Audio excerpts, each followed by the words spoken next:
A little bit better? Not quite as bad. All right, so I'm going to talk about confirmation tonight. I'm sure everyone's excited about this. And do we have any, I don't think we have anybody here that's been through it before with other kids. Oh, we got 3. We got a whole bunch of people that have been here through it with other kids, so I recognize here.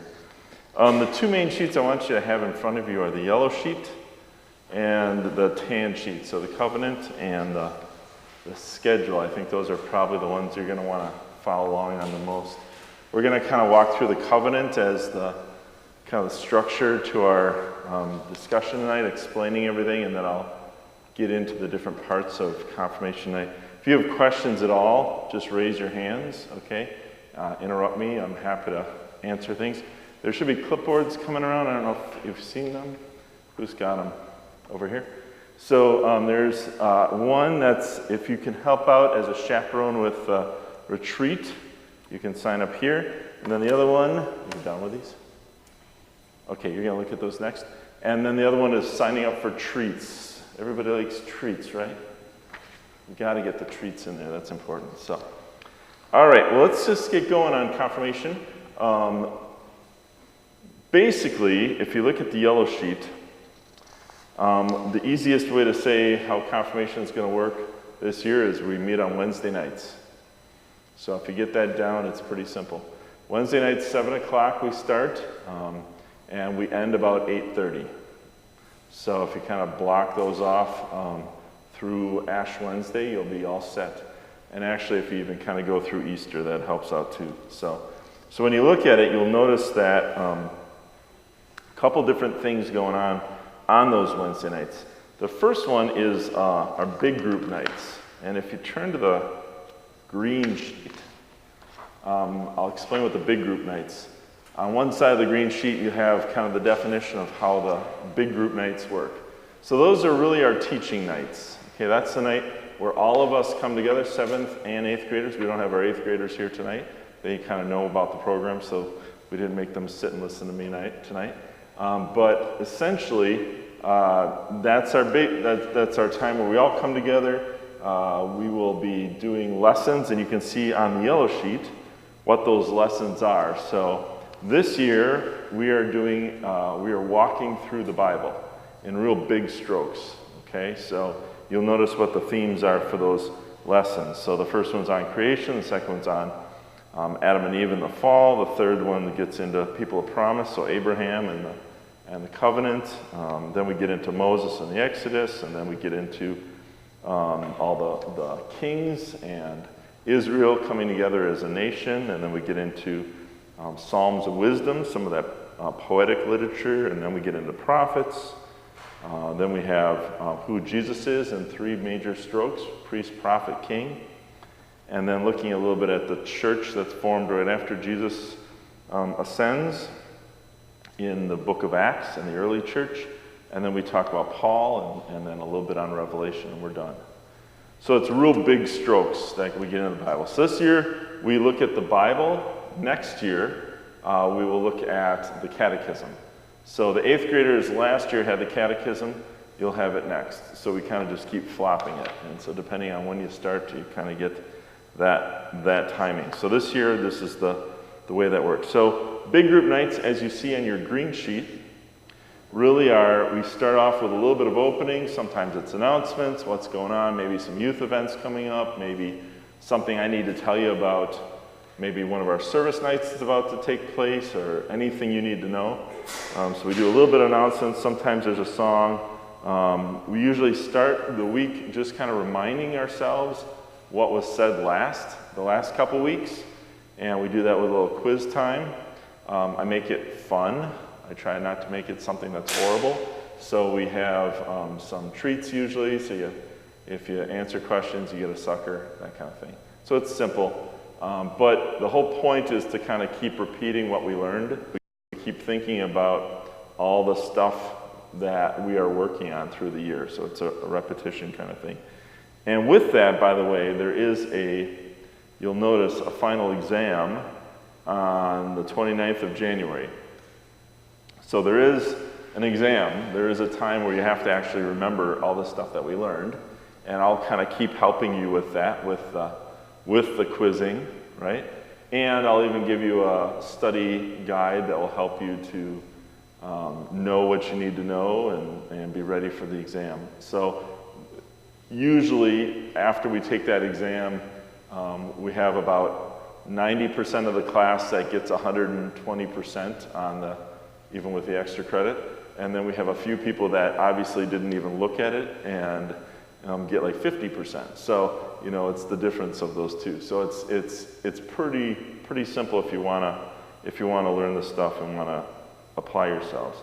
So that's kind of big group night. Again, we start with opening. There's a lesson for about 30, 45 minutes, depends how much I have to say on the topic. Try not to get too wordy. Sometimes we do some skits with it. Sometimes we do different things that go with that. Group interaction with it.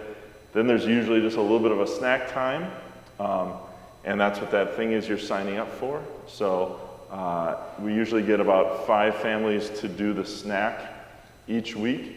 I always say try to bring 2 to 3 dozen bars or cookies. Don't bring popcorn. Popcorn ends up all over the building. Little pieces of popcorn, it's amazing where you'll find these things, you know. Like, how did it get up on the 3rd floor? Nobody was up on the 3rd floor, you know. Trail mix is terrible, same thing. M&M's terrible. Just cookies or bars that really, if you bake them really hard, and they stick together, right? They don't fall apart in little chunks all over the building. So seriously, that's helpful for us if they're kind of done as just a bar or cookie. Your choice if you want to buy them or make them.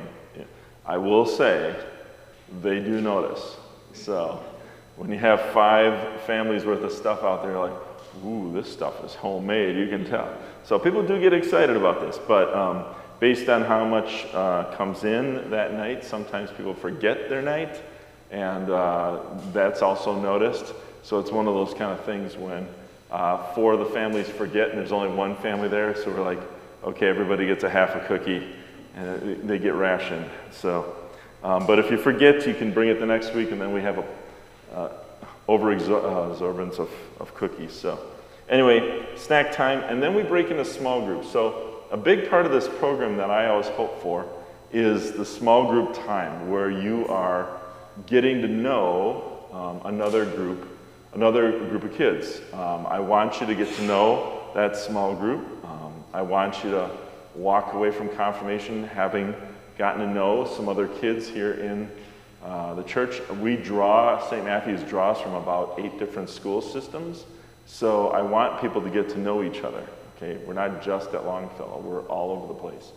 And so that small group time is a really nice chance to get to know other people. And so sometimes the goal with the small group time is to reflect on what I just talked about in the big group. So there's a sheet that you kind of walk through with some questions and talk about what I just talked about. But sometimes the more important topic of the night is whatever's going on in their lives. Sometimes something has happened in Milwaukee or in the schools, and there's a big topic going on, and sometimes that's what becomes what's really important to talk about, because that's where the kids are at. So usually it's more about the lesson, but sometimes it's just getting into life. And again, the real goal there is to get to know each other. So the conversation, we usually start with a little bit of sharing the best and worst of your week, highs or lows if you want to call it that, and just reflecting on, you know, things that you might want to share from your week. It happens, usually it's an awful lot of either I did really well on a test or I did really poorly on a test in school, or I had a great soccer game or I didn't have a good soccer game. That's often the best and worst. But so it's a little bit of sharing, review of the lesson, and then closing with someone saying a prayer for the group and maybe the things that came up in those personal reflection times. So the small group time is really important, and that's I really want to emphasize that. It's not just about continuing the learning that has gone on and reflecting on it. It's really about getting to know each other. So that's kind of how the big group night flows and how it works. So any questions on big group nights? Does that make sense? Pretty self-explanatory. You'll notice on the schedule also there's a couple other options. We have a fellowship night, and if you flip your green sheet over again, we have some fellowship nights and we have some service nights. So those rotate in as well. So again, we want that group to get to know each other, to become friends. And so the fellowship night is, did you guys grab sheets out there? Grab some of those just to follow along. And sign in out there if you would, please. The fellowship night is a chance to also get to know each other. So I always say the group gets to decide what they want to do. Now, every group has an adult guide. Still, by the way, looking for some adult guides if you're interested in helping me out. Your job is just to maintain order. You're not the teacher. You don't have to know all this stuff. You're literally there just to kind of keep this conversation focused and going. Okay, which can be a challenge sometimes, I will admit.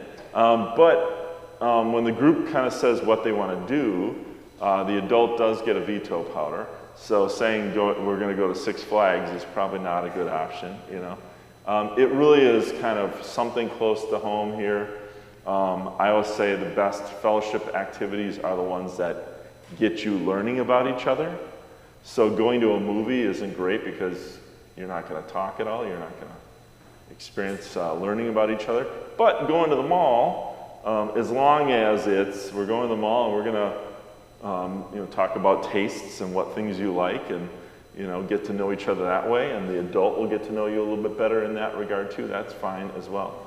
So a lot of groups will go to the village for dinner and hang out, maybe get ice cream, something like that. Some groups will go to someone's home, have pizza at someone's home, and maybe play a game there or something like that. A lot of groups come here for pizza, play games here, and get to know each other that way. But it's meant to be a chance to just get to know each other without having to worry about any of the lesson. And we do that pretty early with a fellowship night. Those are important. So I always say that is part of confirmation. People say, well, I don't have to go that night. Well, no, that is part of the deal. We want you here. If you can't be here for confirmation, for fellowship night, then what I always say is then you'll just make it up doing another fellowship activity. And that would be, for example, come on one of the youth events that Gretchen does with the youth ministry. So you can choose any of those and make it up in that way. Get to know kids in that regard. So that's a different makeup. And if you really don't want to do that, I'll give you the option of you can write a paper about what it means to fellowship. I don't think anyone has ever taken me up on that, and by design. But the idea is to think about fellowship and to connect. So that's fellowship nights as groups. By the way, the last fellowship night is meant to be the study night right before the final exam. So where that group gets together, usually pizza, and then just study and quiz each other on the test and see what kind of things people know or don't know and what they need to work on. And that's a great chance for the adult guide to kind of go, I think you need to study a little more on this. Even though we've been talking about it the entire year and quizzing every week, you need to work on it a little bit more. So that's kind of the last night on that January 22nd, you can see on the schedule. The other type of nights that we have are service nights. So part of our Christian faith is about caring for other people, serving other people. And so we do that with a couple nights that we offer. So the first one is that October 23rd night. We do it essentially the week right before Halloween. And what we do that night looks a lot like we're going out trick-or-treating. The neighborhood all knows we're coming. Who lives in the neighborhood here, by the way? So you probably get us coming to your house every year. It's been 23 years I've been doing this, so we've started to now put it out on the sign to warn the neighbors. This is the week we're coming to your house, kind of thing. But neighbors kind of know we're coming. And so the kids, literally, I'll break you into groups. We'll give you a street, and you literally just cover that street for about an hour, up and down. just like trick-or-treating, door to door, knocking, I've got little sheets for you to prove that we're who we are. And just say, we're from St. Matthews, do you have any food you'd like to donate to our food collection? And it's a great experience of some people are like, oh, you're back, that's great, I've been saving up and I've got this big box for you. And the kid's like, oh, this is great, you know. Other kids, other homes just slam the door in your face. And that's an experience too, to go, wow, you know, that hurt. Not literally, physically, but, you know, it's like, how did that feel? You shouldn't do that to other people, right? You can say it nicely. So we talk about that a little bit, but it's a great experience of collecting the food. In that 1 hour time frame, it's often about 1,000 items that we collect, which is really great for our food pantry, helping out with Cross and Tosa Cares. And it's a lot of fun. You just have a great time as long as it's not raining. We always say dress appropriately for the night because we're going out. But it's a lot of fun. We come back and then we have a treat at the end of it and sort out the food into sections. So that's the first service night. Second service night, December 4th, is always kind of ad hoc. I always have to figure out where we're at in the year, what kind of activities, whether it's Reformation. We've worked at Reformation at JOM, our meal ministry. We've helped out at Cross. We've helped out at the Next Door Foundation. We've a variety of different groups. We've gone up to Luther Manor.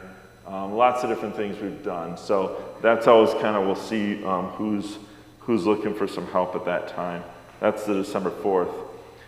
January 15th is also a lot of fun. Parents, you might want to have this on your calendar if you want to help out with this. And by the way, you can help out with the October 23rd one and the other one if you want to help with driving. The adults drive along next to the kids as they're collecting the food. That way, when they get this big box of food, they can put it in the back of the car, and that helps with getting the food around and they don't have to carry it for blocks on end.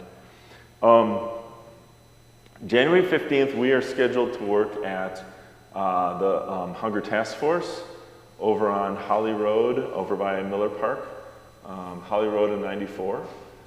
So we're booked for them.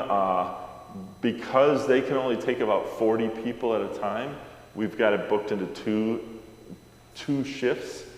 So we have to adjust our time because of that. So that night we work 5 to 6:30 is the early shift, and then 6:30 to 8 is the second shift. And anybody ever volunteered over there before? Okay, great experience. So it's essentially, they're collecting all this food especially throughout the holiday season. They literally have these Gordians, and they've got a couple hundred of them filled with food that people have thrown in there from Pick and Save and stuff, from Metro Market now. So we go over there. We have probably 5 or 6 people at the Gordian pulling food out onto a conveyor belt. The rest of us find a spot underneath different signs like vegetables, cereal, you know, all the different things that it gets split into.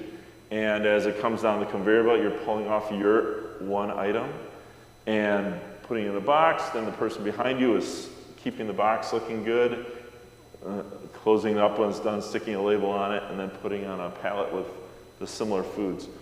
On average, in a night, we sort about 25,000 pounds of food in that one time.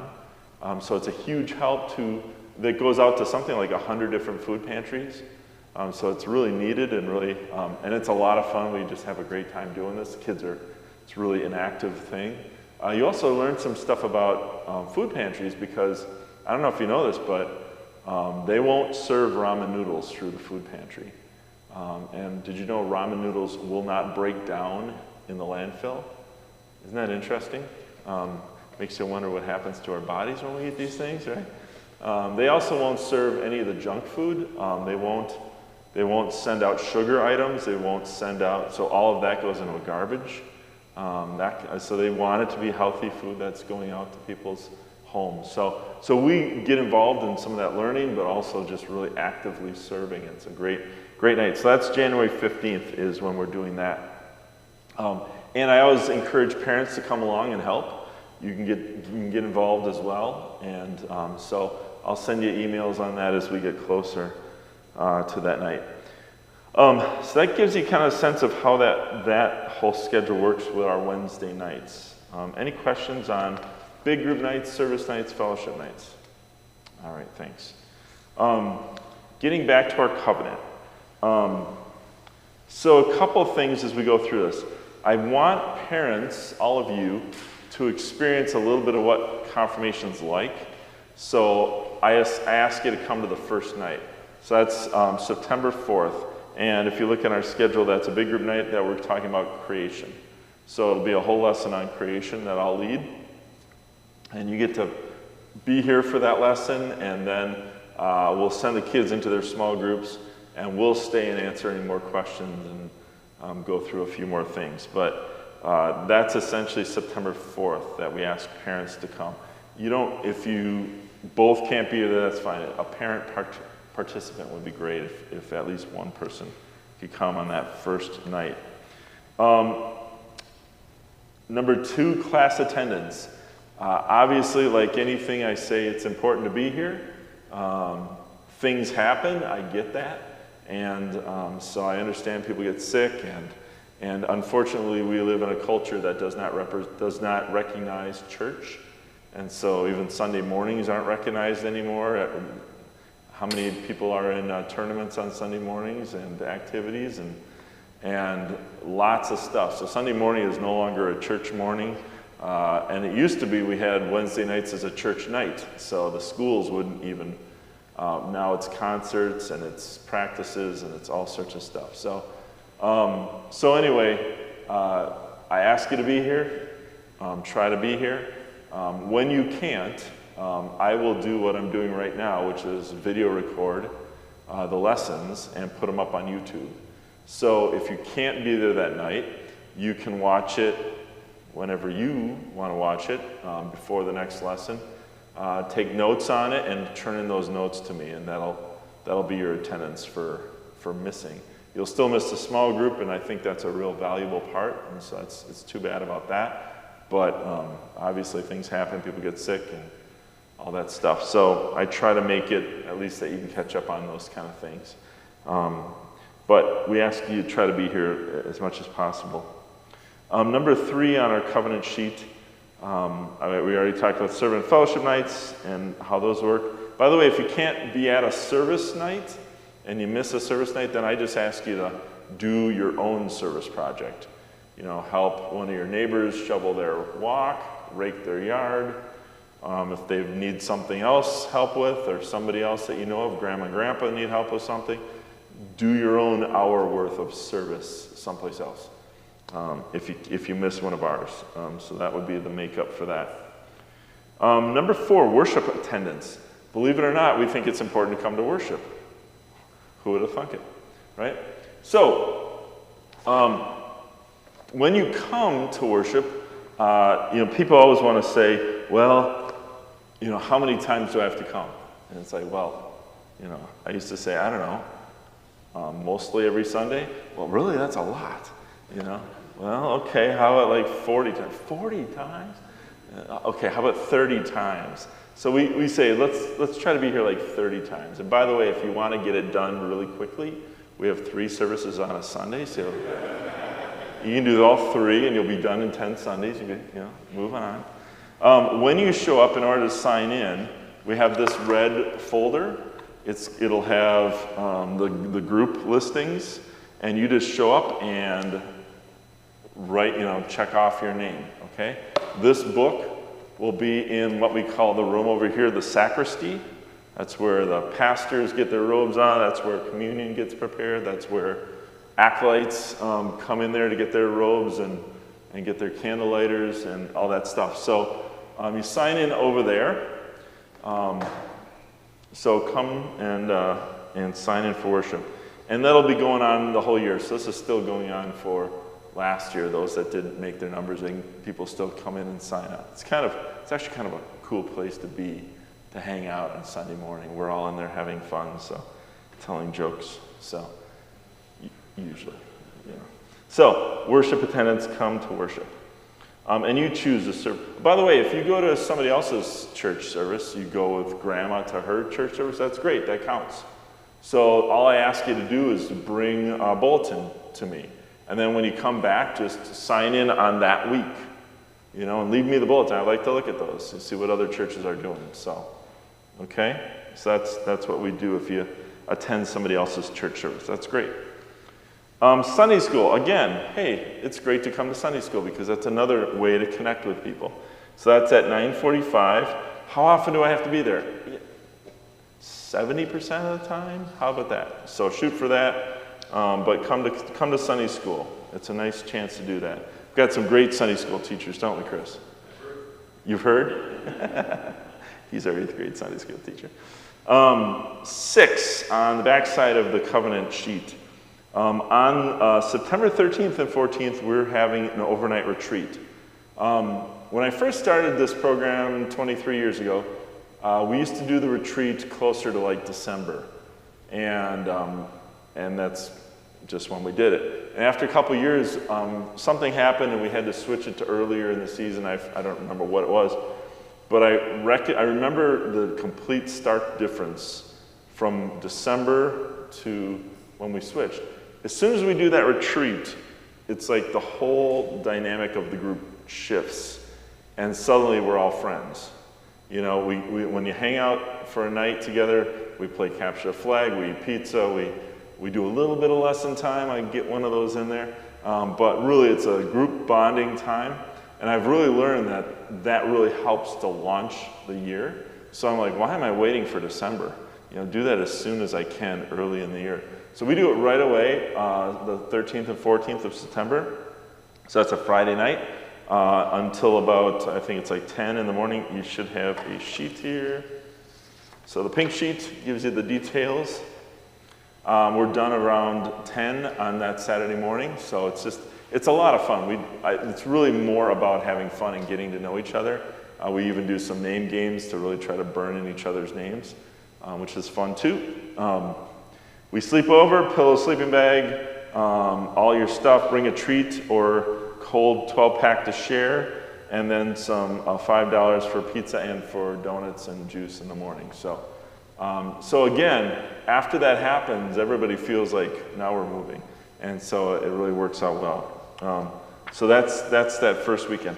And I know everybody's in fall sports, and football and soccer and everything else is always conflicting. So if you have something that night, then come afterwards, sleep over, stay in the morning. If you have something that morning, come that night and leave a little early. Whatever you can do to be there at least some of the time would be great. It's right here at church. We used to go up to Camp Mattawa up in Kewaskum, and that was just really hard for people to get back and forth. And so I said, well, let's just do it here. It's a lot cheaper, and we still have as much fun, and it makes it easy for people to come and go. So if you have something going on that weekend, still try to get here as much as possible. But we'll have a lot of fun with it. So movie nights, we'll have all the good stuff that a sleepover has. Okay? Any questions on that? I'll tie in the blue sheet right now. This sheet, essentially just a permission form, kind of a blank one for the basic stuff we do that gets into retreats and if a group is going someplace. So fill this out and help me out with permission on being a part of the program. So that's something to fill out. And if you fill it out right now, you can throw it in the basket and you're all done with it, and I won't have to keep harping on it. So that's that. We will skip number 7. Well, we'll talk about mentor packs next at the 4th. Essentially what it is 8th graders, you do a mentor pack. 7th graders, you don't have to worry about that this year. When you're 8th graders, you'll have that. It's essentially where you pick an adult that you like to talk to, and probably for like 3 sessions, you would talk about faith and worship, and a bunch of questions you just go through and reflect on, why do we pray? What are we doing when we pray? Why do we sing? What is this all about? And you reflect on it, the last part is probably the hardest, where you actually go to a different church service. I want you to go to something completely different that doesn't look like St. Matthew's. Go to Black Baptist Church, go to Assembly of God Church, where they're up on the pews, singing and raising their hands, We want you to have a different experience. Then you can go, yeah, they didn't pray like we pray, That's a whole different thing. The pastor talked for an hour in his sermon, We'd never get away with that, So we want you to reflect on it. But that's 8th graders. We'll talk more about that on our first night when the 8th graders are here. 8, youth activities. We've got some great youth activities here at church. We'd really like you to be a part of those. I'm not going to put I don't think I put a percentage on it, no. So just come and be a part of that. It's one of those things that it helps you, again, connect with people and feel like you're a part of this church in that way, connecting to people. Number 9, where's our sheet? Has everyone got a chance to fill out the food prep? Pass this around. So sign up for that. Like I said, 2 to 3 dozen bars or cookies. Nothing crumbly, nothing in little pieces that spread all over the place, but we love snacks, and it's always great. This is the chaperone list for the retreat. If you didn't get a chance to sign up for that, I always need a couple people, both men and women, to help me out with that. So put your name on there if you can. 10, 7th grade confirmation camp. We go to camp, it's typically like the 2nd week in June. I didn't look out, did I look at dates this year? No. So they'll tell me the dates probably around end of November is usually when we find out when our dates are. But it's typically around the 2nd week in June. Right after school ends, it's the next week. So you show up Sunday afternoon, you stay till Friday around 1. It's really funny because every year I have the same experience. 3/4 of you are like, you are making me go to camp. This is the worst thing ever. And I get this experience where everybody's like fearful of going to camp. And I literally have you as parents calling me saying, I don't know what to do. My kid is just not going to do this. They are so afraid of going to camp. It's those same parents later on, they're like, I had the hardest time getting my kid to come home with me. They were having so much fun. So it really is this great experience. They have a great time at camp. It's one of those places where being in a Christian community where you're singing songs, you're doing all sorts of activities, you're out in the woods and enjoying this great, beautiful space, having a blast with other 7th and 8th graders that you're getting to meet from all over the state. It's really a lot of fun. So a great experience. We had a blast this last summer, and I was really pleased with how it went. So it's a great experience. What's also kind of weird is when you talk to a lot of pastors and ask them what was motivational for them in their ministry and wanting to become a pastor and wanting to get into ministry. A lot of pastors talk about how camp was really inspirational for them in doing that. And that's my story. It started at camp. I remember going to 8th grade confirmation camp. I remember sitting at Pine Lake Camp in the chapel and thinking to myself, I'm going to be a pastor someday. And that was my first inkling I wanted to be a pastor. And I came home and told my mom, and she was in tears. She was so happy, And then I thought, well, that is really a dumb idea. Why would I do that? Then I went back and worked at camp and had a blast, and it really kind of kept me leading into ministry. So camp is really a big part of my life, but it's a great experience. And so it might sound scary, but it's a lot of fun. We have a great time with it. Now, camp is not cheap. We understand that. For a week of any camps, they're not cheap. One thing I always say is everything we do at St. Matthew's, we do not want money to get in the way, okay? So if there's ever a situation where you're like, we can't swing this, just talk to me. There is no form I'm going to make you fill out. There is no, grand inquisition that you have to stand in front of and ask for a scholarship. It's just, you just say, hey, I can't swing this. Great, done, we'll pay for it. I have people that literally come to me and say, if anybody needs to go to camp, here's $1,000. So we want people to go. We don't want money to get in the way. So we're happy to help with that. So just talk to me. Seriously, it's no big deal. Even if you just want to send me an email, that's fine. And that goes for everything we do. So any youth activity, mission trips, anything that we do, we don't want money to get in the way. We want people to be able to be a part of this stuff. We understand it's not cheap. Mission trips are not cheap. Not that you're going on mission trips right now. But we want to help with that. So just talk with us. Again, there's no form to fill out. It's just letting us know. And even if it's like, I can swing this much, great. Sounds great. So just want to make that clear.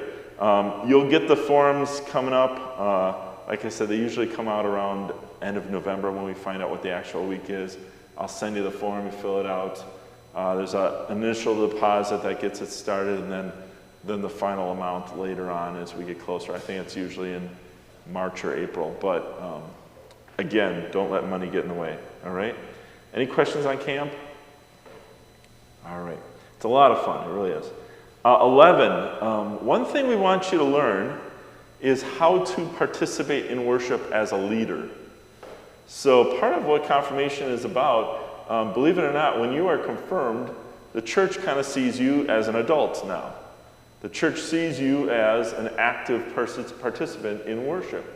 And so we want you to understand that, and so we want to get you a little bit trained in that. So what we're going to ask you to do is to serve in one of the roles that we need for worship.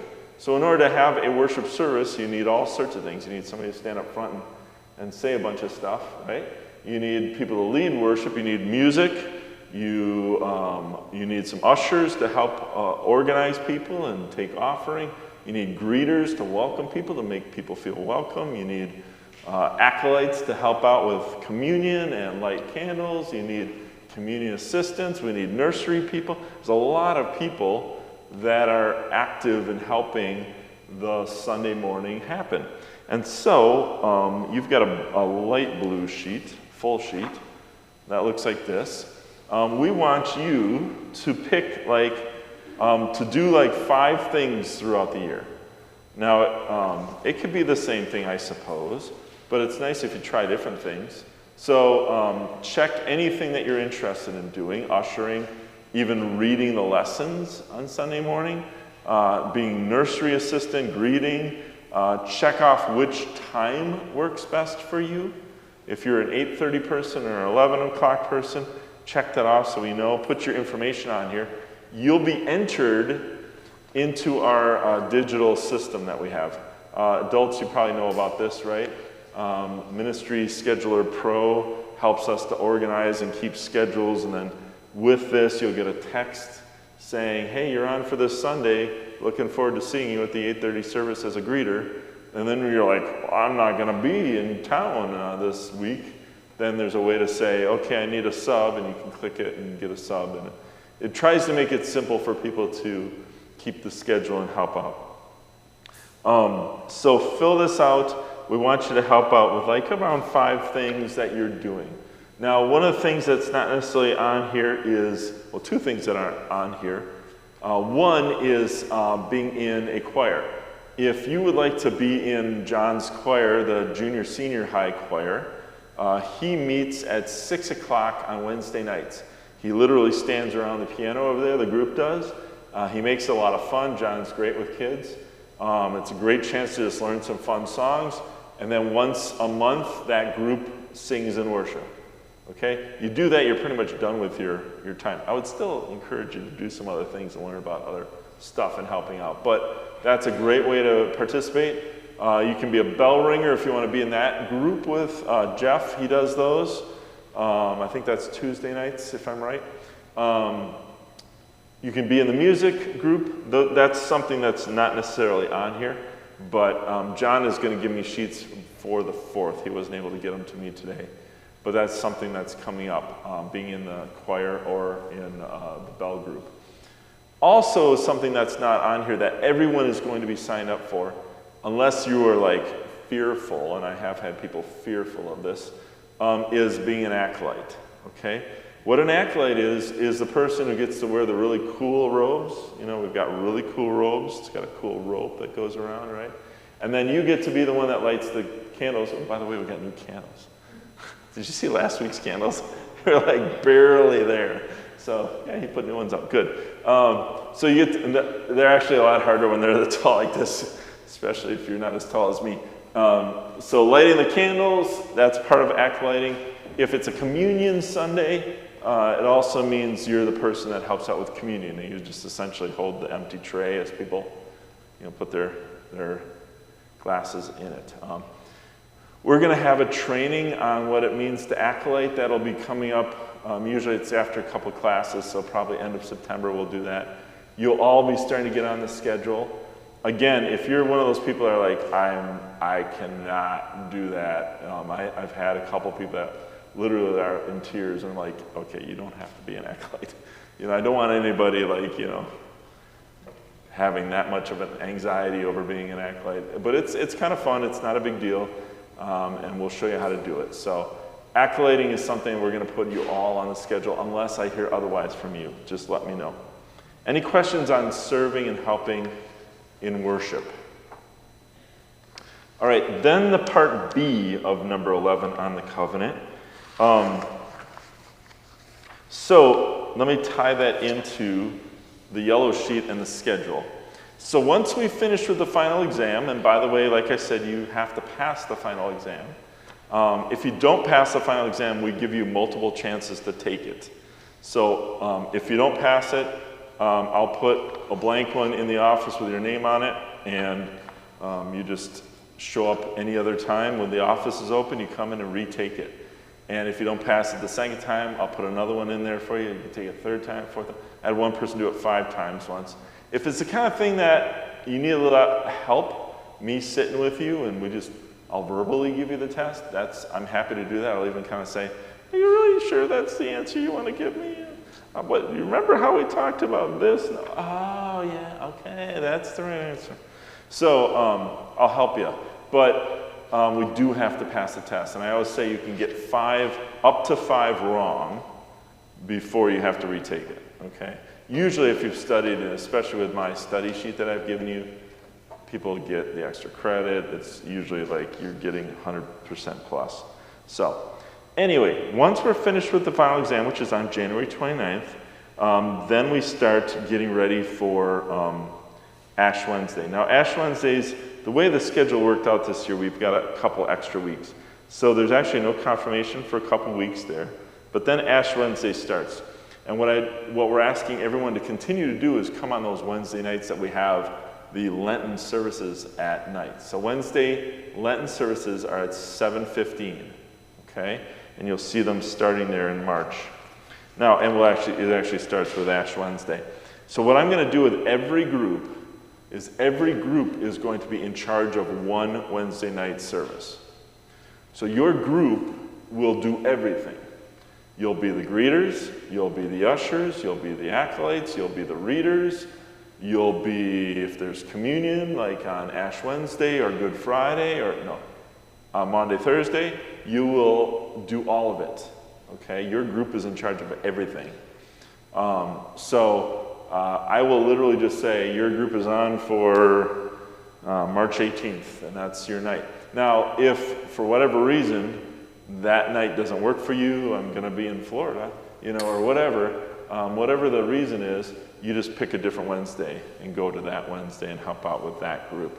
But usually people want to be with the people they already know in the group that and their leader that they know. So that's what happens on that. And that's what that, on the covenant 11b is referring to. So your group during the Lenten services will run all the stuff. If you want to read, you can be the reader that night. If you want to be just doing the acolyting, but everybody's going to help usher, everyone's going to greet, all that kind of stuff. Does that make sense? Good. So that's what that is. And that goes all the way through Easter. Once Easter happens, we're done for the season, and we'll see you back here in the fall. To help your group guide out, I've given you a yellow sheet.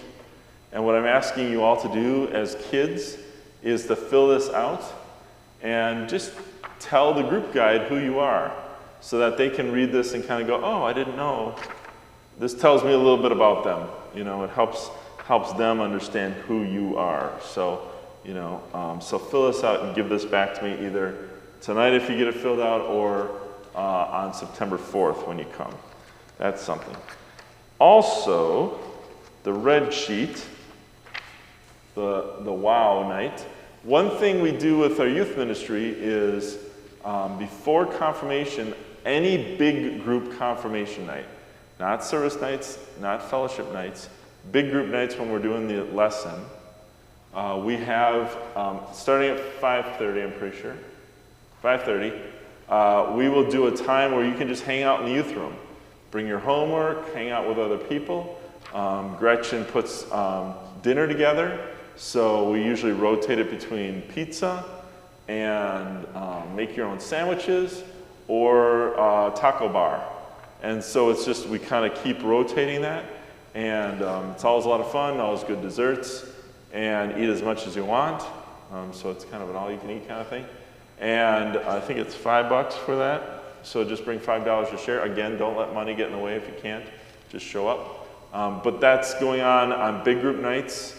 It works really well if you're in John's choir because you can come eat and from 5:30 to 6 and then go up to the choir.